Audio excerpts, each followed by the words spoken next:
So ఇప్పటివరకు మనం రకరకాల రీజన్స్ తెలుసుకున్నాం. భారతదేశంలో ఎక్కువగా ఈ నీ పెయిన్స్, జాయింట్ పెయిన్స్ ఎక్కువగా ఎందుకు వస్తున్నాయి, మనకి ఎక్కువగా ఎందుకు వస్తున్నాయి, అసలు ఏమేమి రీజన్స్ అనే విషయాలు తెలుసుకుందాం. ఇప్పుడు ఈ మోకాలి నొప్పులు, జాయింట్ నొప్పులు తగ్గించడానికి లేదా నివారించడానికి ఏమైనా ప్రివెంటివ్ యాక్షన్స్, చిట్కాలు లాంటివి ఉన్నాయా?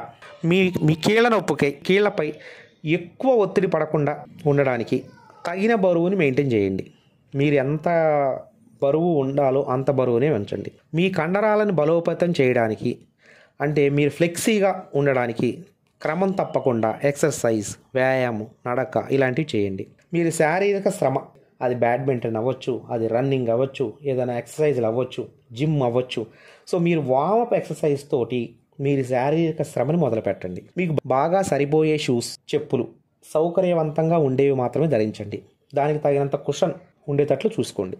హార్డ్ సర్ఫేసెస్ అంటే కఠినమైన ఉపరితలాలు, అంటే బండలపై, ఇంకా ఫ్లోర్, రైట్, హార్డ్ ఫ్లోర్స్, దానిపై పిచ్చిగా ఎగరటం, గట్టిగా దూకటం, ఇంకా అధికంగా బాగా మెలితిప్పే ఎక్సర్సైజ్ లాంటివి చేయడం వంటి కార్యక్రమాలు చేయకండి. బరువులు ఎత్తేటప్పుడు వంగడం, ఇంకా ఒకేసారి దించడం, ఒకేసారి ఎత్తడం లాంటివి పనులు సరైన పద్ధతులు పాటించండి.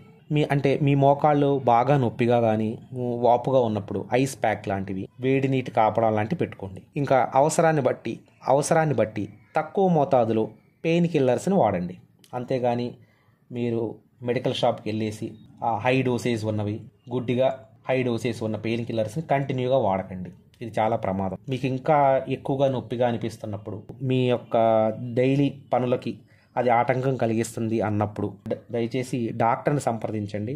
వాళ్ళ సూచన మేరకు మీరు జాగ్రత్తలు పాటించండి. వాళ్ళు ఇచ్చిన మెడికేషన్ని పాటించండి.